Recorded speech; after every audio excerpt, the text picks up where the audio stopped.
Good evening, everyone. Welcome to our post-game press conference. We have here Coach Sherwin Meneses and Gemma Galanza of the Cream Mind Cool Smashers who won in straight sets against the Zeus Coffee Thunderbells. Coach, congratulations on this win. Can you talk about lang din kung paano naka-recover yung Cream Line after yung back-to-back losses and now sweep against Zeus Coffee heading into the bronze medal match? Siyempre, number one is move on. Ready kami dito sa game na to and especially sa Sunday, maka-podium finish ulit yung Cream Line. 2 losses naman talaga, yan talaga. So, yun lang. Yun ang ginawa namin, mag-move kami, maglaro kami ng maganda ngayon. Then sa Sunday, yung final na game namin is invitational. Hopefully, nakatulong yung panalo natin. Thank you, Coach. And best player of the game, Gemma, with 18 points, 11 excellent digs, and 13 excellent receptions. Dito sa Invitational, nakarami ka rin ng triple-double games for Cream Line. Siguro gano'n lang din kasarap yung feeling na ito, nakuha niyo yung win against Zeus heading into the bronze match. Siguro, syempre masaya and dagdag momentum lang din bago kami makapaglaro ulit sa bronze. So, I think magandang practice din po kagaya sa amin to. And yun nga, sabi nga ni Coach, kailangan na lang namin talaga mag-move sa 2 games na natalo kami. So, at yan, in-enjoy na lang namin to last week before set. Thank you. The floor is open for questions. For Coach, may matutukoy po ba kayong area siguro na nagkulang, area ng laro ng Cream Line na medyo nagkulang or kinapos nitong invitational na kahit paano medyo titigil na ayos din kayo? I think wala naman. Siguro yung mga losses namin, talaga binigay ng team yung 10% nila. Yun naman yung pinakamahalaga eh. Bigay nila yung 110% nila sa mga games. So kung ano yung resulta, hindi ka magsisisi kung matalo ka kung manalo. So wala naman kaming hinahanap na specific na nagkulang. May mga lapses, pero siguro sa nagkulang sa wala naman siguro. Pero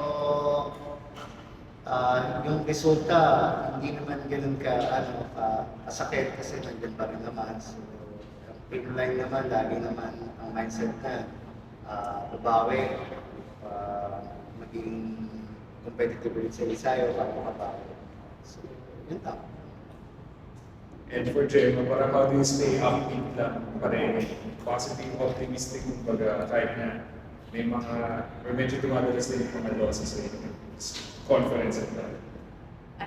Para how do you stay upbeat lang or positive pa rin? Saan ka lumulot ng lakas or motivation pa rin to spot? Tuloy. Siyempre sa mga teammates ko, sa coaches, na hindi naman sila nagsasawa na bigyan kami ng tiwala sa sarili namin. Yung mga pagkakatalo namin sa mga games namin, ganoon talaga eh. I mean, yun nga, yung ibang teams nga, nag-effort talaga sila 110% din. And yung mga ganong klaseng laro kasi, hindi mo din talaga alam kung sino yung mananalo. So yun nga din, kami na naman, alam naman din namin sa sarili namin na ginawa namin yung best namin, kaso nga, hindi lang kami umabot sa dulo. So, hindi naman para damdamin namin kasi may medal pa rin naman kami pwede i-provide.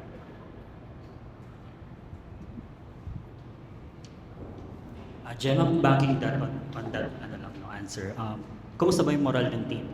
Mataas ba or bumababa ba? And paano kayo nakaka-bounce back? I think sa 8 years ko sa team, pag natatalo naman, hindi ko naman na-feel or hindi naman na-feel na bumababa yung moral namin. Parang mas nag-iisip kami kung ano ba yung kailangan namin ayusin, kung bakit nangyayari yun. And yun nga, continue lang kami sa training namin kasi yun lang naman yung kailangan namin gawin after ng losses. And yung, siguro sa haba na ng pinagdaanan ng Cream Line, yung tuloy-tuloy na game tapos magkasunod na talo, parang nasasanay kami na kailangan namin mag-move on sa mga ganong klaseng game. So, I think malaking bagay yung experience namin for 8 years na kailangan na lang natin bumawi next game.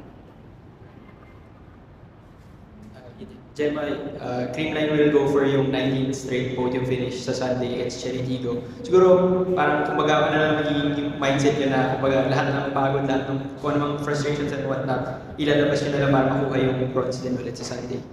Yes, of course. Bigay talaga namin lahat. I mean, walang magrereklamo.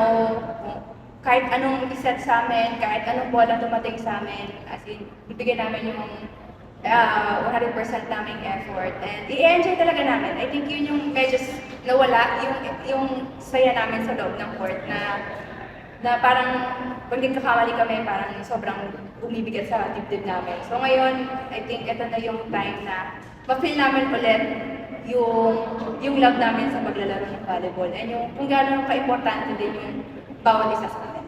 And then coach yun nga, given yung hirap din na dinaanan ng Creamline throughout nitong invitational, will a bronze feel like also a big victory na rin for the team na ma-extend nyo nga rin yung podium finishes nyo? Siguro hindi ganun kadali, pero itatry namin na mag-podium ulit this invitational. So balik muna kami sa training bukas, then yung Sunday's game, I think talagang magiging maganda yung laban. Kasi syempre yung Cherry, hindi rin naman yan magpapatalo basta-basta. So ibigay lang namin yung best ng team para maka-podium ulit. Pagtatrabawan namin lang basta. Gemma, you said na you're excited to face in Cherry nga. So, can you discuss lang yung face-up niyo ni Cez Robles tsaka ni Ara Galang siguro sa same position? Anong feeling? Ah. Siyempre na-excite ko naman na yung may mga magagaling kong makakalaban ko. So, I think itong laro naman, volleyball, team effort.